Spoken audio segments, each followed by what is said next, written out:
In the ancient lands of Mesra, around 10,000 BC, before cities, temples, or written words, a young huntress named Lira stood among her people. Lira's tribe, the Dust Walkers, traveled endlessly across valleys and hills, always following the great herds of animals that gave them food, clothing, and tools. One cold morning, as the mists rose over the valley, the elders gathered the tribe. A terrifying vision had come to them in dreams. An enormous bear with flaming eyes had been seen prowling near their camps. The creature was believed to be a spirit of vengeance, awakened because humans had taken too much from the land without offering anything back. Lira volunteered to find this spirit bear and seek peace. The elders warned her of the dangers, but her heart was set. Taking only her stone-tipped spear and a pouch of dried herbs, Lira set out alone into the forest. For 3 days, she tracked signs of the beast. On the 4th night, she heard a low growl that shook the earth. Emerging from the shadows, she finally saw the bear. It was unlike any animal she'd seen, towering, with fur dark as the night, and eyes that glowed like embers. Instead of raising her spear, Lira knelt and placed a small bundle of herbs on the ground. She whispered a prayer, asking for forgiveness and pledging her tribe's respect for the earth. The bear paused, watching her intently, before slowly approaching and sniffing the herbs. To Lira's astonishment, it lay down beside her, peaceful. Returning to her people, Lira was forever honored as the spirit's chosen. The tribe renewed their vows to live in harmony with the land, and the bear was never seen again. They say that Lira's courage and respect for nature taught the Dust Walkers the value of balance, a lesson that would echo across the ages years past, and Lira became a respected elder among the Dust Walkers, known as the Keeper of Balance. Her encounter with the spirit bear had changed her, and she taught her people to honor the land through rituals and offerings. Under her guidance, the Dust Walkers thrived, hunting only what they needed and tending to the forest, rivers, and fields with care. But as Lira grew older, new challenges arose. Other tribes, not bound by the same respect for nature, began to encroach on Dust Walker lands.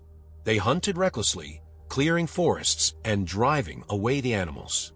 This disrupted the delicate harmony Lira had worked so hard to maintain. One night, as Lira sat by the fire alone, she felt a deep rumbling under her feet. In the flames, she saw a vision, a mountain, tall and ancient, with snow-capped peaks and dark caves hidden in its slopes. She sensed that something powerful waited there, a force even older than the spirit bear, a force that could restore balance. The next morning, she called her closest apprentices, her granddaughter, Naya, and a young warrior named Kale, who had shown great skill and respect for the land. Together, they would make the dangerous journey to the mountain in search of this ancient power. The journey was perilous. They crossed vast plains, thick forests, and icy rivers.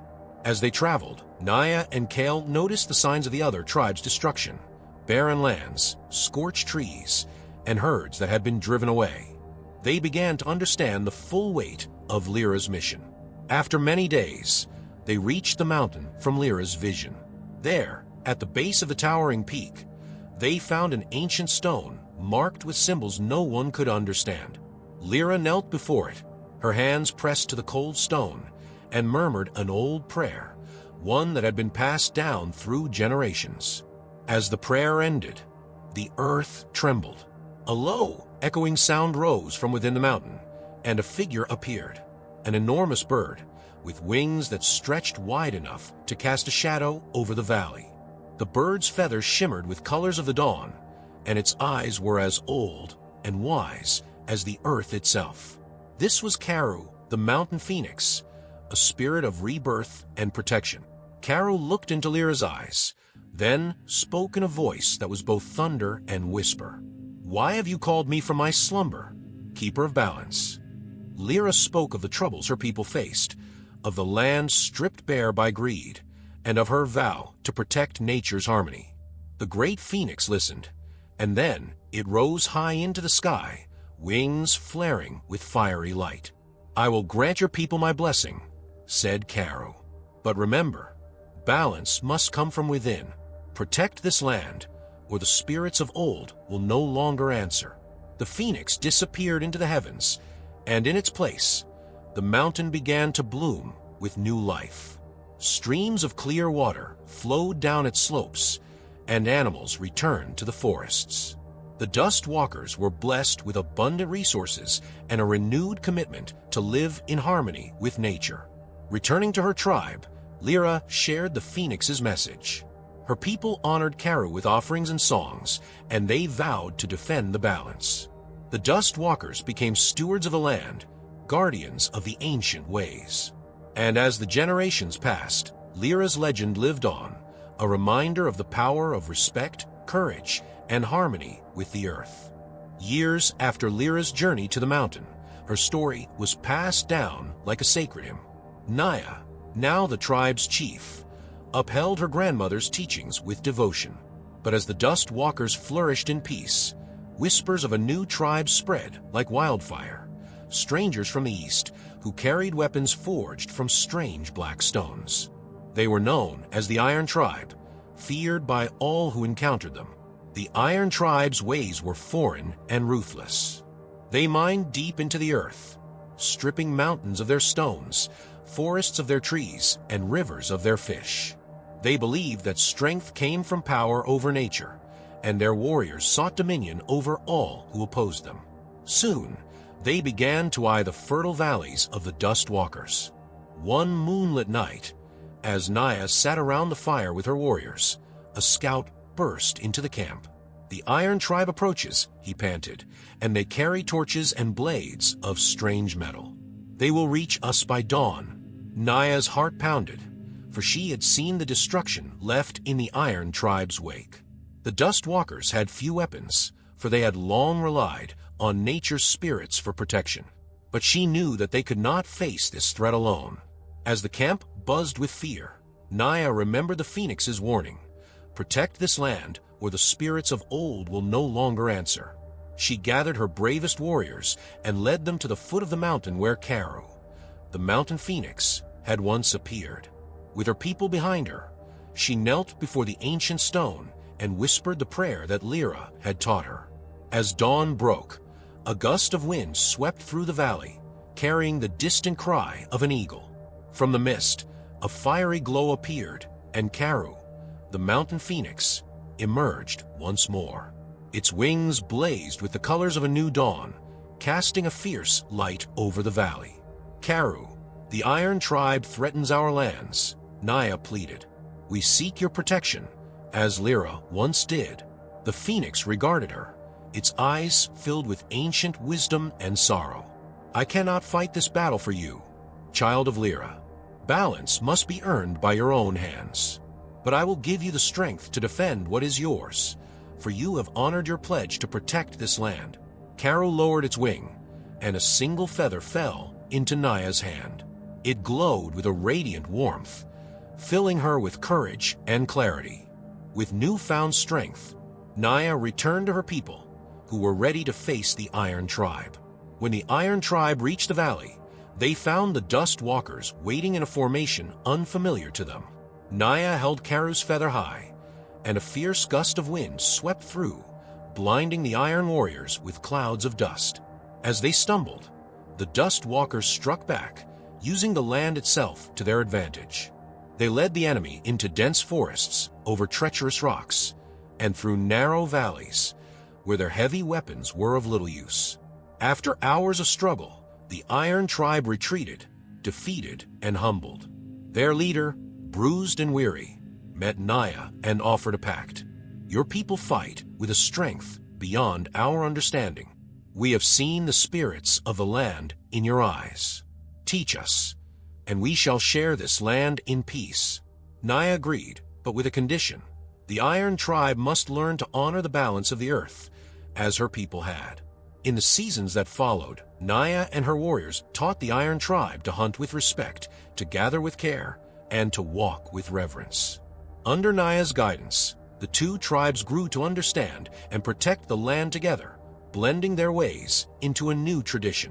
The Dust Walkers' respect for nature was joined by the Iron Tribe's strength, and together they prospered. Karu, watching from its mountain, never appeared again, for the land was finally at peace, just as Lira had dreamed.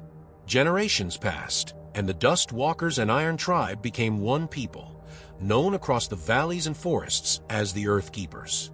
Under Naya's guidance, they grew wise in the ways of balance, blending the knowledge of both tribes. Elders spoke of Karu, the mountain phoenix, and of Lira the Huntress, teaching that harmony with the land was the true path to strength. But as the years wore on, a new danger loomed, not from warriors or hunters, but from nature itself. The seasons began to shift strangely. Winters grew longer, and the summers became dry and harsh. Rivers that had always flowed strong began to shrink, and the herds upon which the Earth Keepers relied started to dwindle. A council of the wisest elders was called, and they gathered in the shadow of the mountain. Among them was Irie, Naya's great-granddaughter, a skilled healer and seer who was respected by both young and old. She had studied the stories of her ancestors, knowing them by heart, and she could sense a message in the winds and waters. One night, as Irie slept by the council fire, she dreamed of her ancestor Lira. In the dream, Lira stood at the mountain's peak, looking out over the land with sorrow in her eyes. "Why have you come to me, spirit of my blood?" Irie asked. Lira's voice was soft but filled with urgency. "The land is calling for renewal. The earth's strength is fading, and you, Irie, must seek out the ancient paths and renew our pledge." Irie awoke, heart pounding. She knew what had to be done, and so, taking only her walking staff and a satchel of herbs, she set off toward the mountain, accompanied by a small group of chosen Earth Keepers. They climbed for days, through blizzards and scorching winds, until they reached the hidden valleys high up, where only the bravest of creatures dared to tread. At last, they found a secluded cave carved into the rock, and there, in its depths, lay a small pool, filled with water as clear as crystal. Irie felt drawn to it and knelt beside its edge. The surface shimmered, and she saw a vision, a great phoenix, larger and brighter than ever before, soaring through a storm with fire trailing from its wings. A voice echoed from the cave's walls, old and eternal. "Earthkeeper, you stand where few have dared. If you wish to protect this land, you must give something of yourself." Irie understood. She had heard the legends and knew that harmony required sacrifice. Closing her eyes, she cut a lock of her hair and let it fall into the pool. The water rippled, then began to glow. Light streamed from the pool, and within it, the phoenix's spirit rose, blazing brighter than any sun. Karu's voice resonated through the mountain. "Because you have sacrificed, I shall give back to you and your people. The seasons shall be gentle once more, the rivers shall flow, and the land shall prosper." As the phoenix rose from the pool and vanished into the heavens, the Earth Keepers felt the weight lift from their hearts. The air seemed fresher, the mountain warmer, and life returned to the land below. When Irie returned to her people, they celebrated her as the new keeper of balance, honoring her courage and wisdom. The Earth Keepers rebuilt their villages with a renewed sense of gratitude and respect for the land. They planted sacred groves, preserved the rivers, and taught the young to listen to the earth's whispers. Irie's journey became legend, her legacy forever intertwined with that of Lira and the Phoenix. For as long as the Earth Keepers lived, they would remember that their strength came not from domination, but from unity with the land. And so the mountain stood, silent and strong, a guardian watching over those who dared to seek balance, reminding all who looked upon it that true power lay in harmony, respect, and the courage to protect the world they loved. As decades turned into centuries, the Earth Keepers thrived, passing down the stories of Lira, Naya, and Irie from one generation to the next. These stories weren't just tales. They were guides for living, teaching each new generation the value of courage, sacrifice, and harmony with the earth. However, as time went on, the world began to change in ways that even the wisest Earthkeepers could not foresee. More and more people arrived from distant lands, bringing new tools, new customs, and a desire to reshape the land to suit their own needs. Forests were cleared for farms and villages, and rivers were diverted to create roads and fields. Among the Earthkeepers, a young apprentice named Taro felt the weight of this change deeply. Taro was a descendant of Irie and had grown up hearing stories of the Phoenix's blessings and the ancient vows of his people. He noticed how the forests no longer whispered as they once did, and he felt the rivers growing restless, their waters dwindling as they fought against the changes imposed upon them. One night, Taro sat by the river alone, staring at his reflection. He thought of the Phoenix, the great spirit that had watched over his ancestors. "Karu," he whispered into the wind, "if you can hear me, give me a sign. How can I help our people protect this land?" Just as he finished speaking, the river shimmered, and a faint, golden light appeared above the water. A small, glowing feather drifted down from the sky, landing gently on Taro's palm. It was warm and bright, radiating with a comforting energy. Taro knew that this was a message from Karu, a reminder that the spirit of the Phoenix still watched over them. The next morning, Taro gathered his fellow apprentices, sharing with them the vision he had seen. He called upon them to become the children of the Phoenix, a new generation of Earthkeepers who would dedicate their lives to protecting the land against the coming challenges. Their goal was not just to live in harmony with the Earth, but to actively restore and guard it against harm. Under Taro's leadership, the children of the Phoenix began their work. They planted trees in the bare lands, restoring the forests with great care. They cleansed the rivers and taught other villages how to fish and farm without disturbing the balance. They built sacred spaces around ancient trees, mountains, and rivers, marking them as protected by the Phoenix's spirit. Their actions inspired others, and soon, neighboring tribes and villages joined them in their mission. Together, they created new traditions that honored the Earth and preserved its gifts. In time, the children of the Phoenix became a respected order, known far and wide as guardians of the natural world.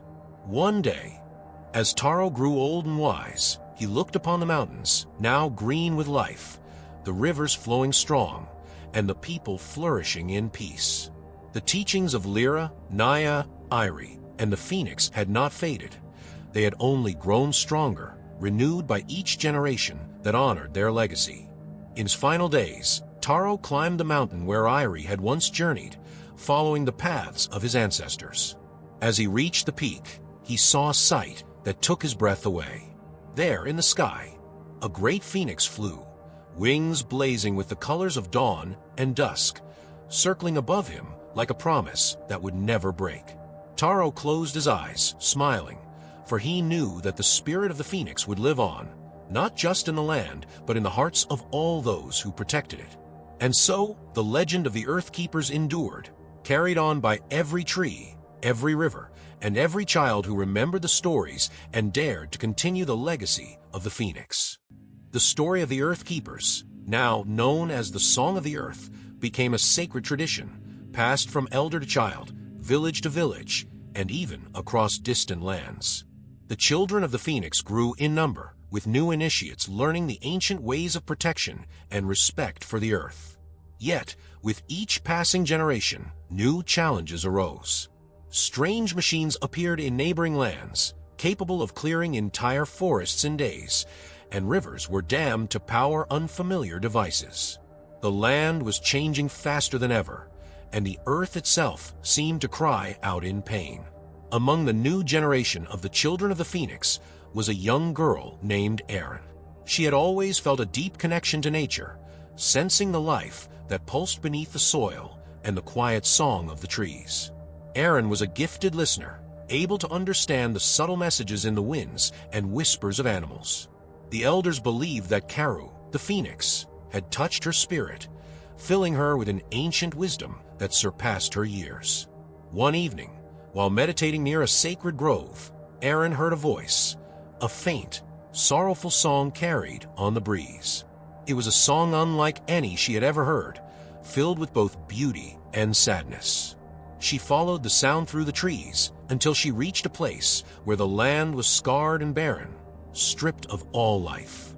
The song was coming from the earth itself, and she could feel its pain.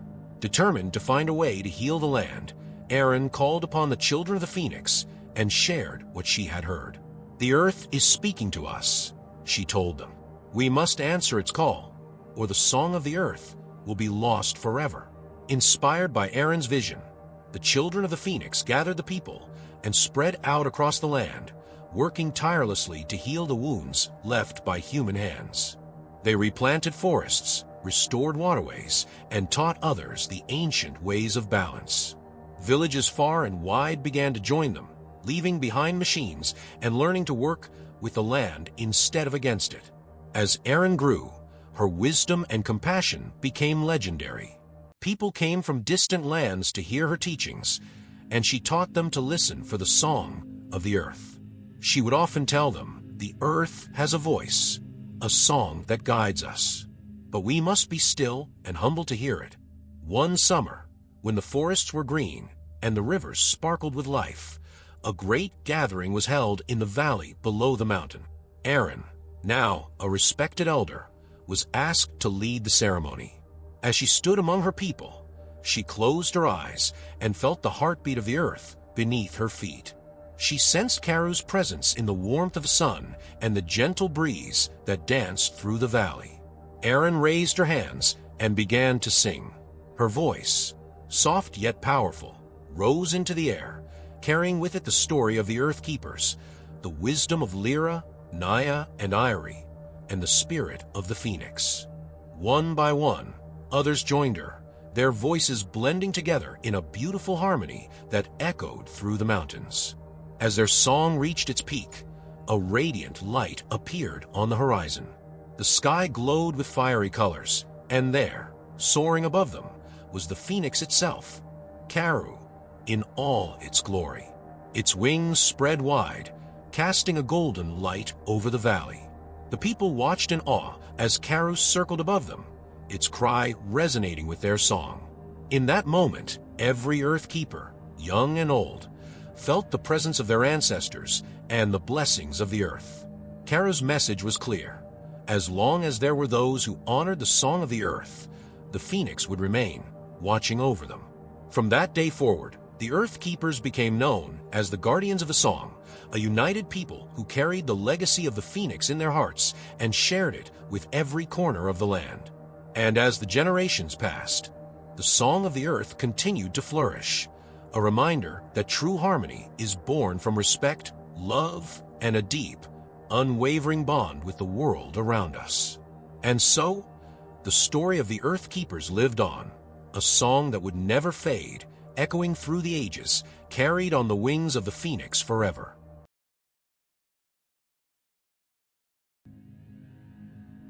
Many years after Erin's passing, the song of the earth still resonated through the lands.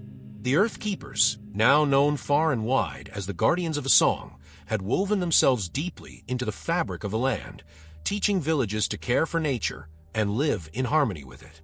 Each generation carried the wisdom of Lira, Naya, Irie, Taro, and Erin, keeping the sacred connection to the Phoenix alive. But as time went on, a strange phenomenon began to affect the Guardians' lands. Crops withered, animals grew scarce, and the riverbeds that had once flowed clear and strong now lay parched. The Guardians sensed something unnatural at work, for the earth was silent, as though its song had been stifled. Among the Guardians was a young healer named Kalen. Known for his keen mind and compassionate heart, Kalen had always been drawn to the stories of the Phoenix and its blessings upon the Earth Keepers. He remembered Erin's prophecy that the song of the earth must be protected, and he believed that the silence they were witnessing was a warning. One night, Kalen had a vivid dream. In it, he stood before an enormous, radiant stone embedded high in the mountain where Karu, the Phoenix, had once appeared. The stone pulsed with a warm, golden light and seemed to call to him. He heard a voice, gentle yet powerful, saying, find the phoenix stone Kalen. It holds the heartbeat of the earth. Upon waking, Kalen shared his vision with the Council of Elders. The elders, recalling the stories of the phoenix's power, believed this stone might be a relic of Karu itself, left behind as a source of life and balance. If Kalen could find it, they hoped it would help restore the song of the earth and bring life back to their lands. Kalen, joined by a small group of skilled guardians, set out on a journey to the ancient mountain. The path was treacherous, winding through dense forests and narrow cliffs, and as they climbed, the air grew thin and cold. They encountered harsh weather, unexpected landslides, and obstacles that tested their resolve. After days of grueling travel, they reached a hidden cavern near the peak. Inside, a soft, golden glow illuminated the stone walls, and there, set deep into the mountain's heart, was the Phoenix Stone. It was even more magnificent than Kalen had imagined, large, smooth, and radiating warmth like the sun. As Kalen approached the stone, he felt a deep hum resonate through his bones. It was as if the stone was alive, pulsing with the heartbeat of the earth itself. He reached out, placing his hand on its surface, and in that instant, he was flooded with visions.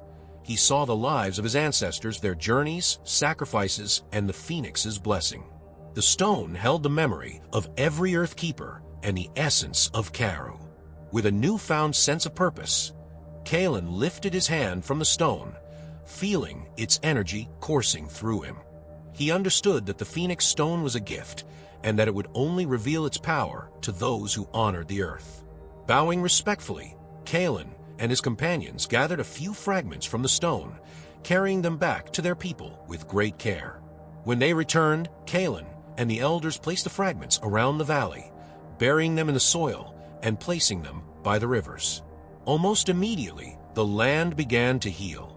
Rivers flowed clear and strong once more, crops flourished, and animals returned. The song of the earth, once muffled, was vibrant and alive, echoing through every tree, stream, and mountain. The Phoenix Stone became a revered symbol for the guardians of the song. They safeguarded its fragments, passing them down to future generations as a reminder of the bond between their people and the spirit of the land. Through this act, the guardians became more than protectors. They became the living embodiment of the Phoenix's legacy, charged with keeping the Earth's balance forever. And so, the story of the Phoenix Stone became part of a song, a tale of renewal and unity that reminded all who heard it that the Earth's heartbeat was within them, pulsing as long as they honored their connection to nature. The Guardians, now carrying the wisdom and strength of countless generations, ensured that the Earth's song would never fall silent, carried on forever by those who walked in the Phoenix's light.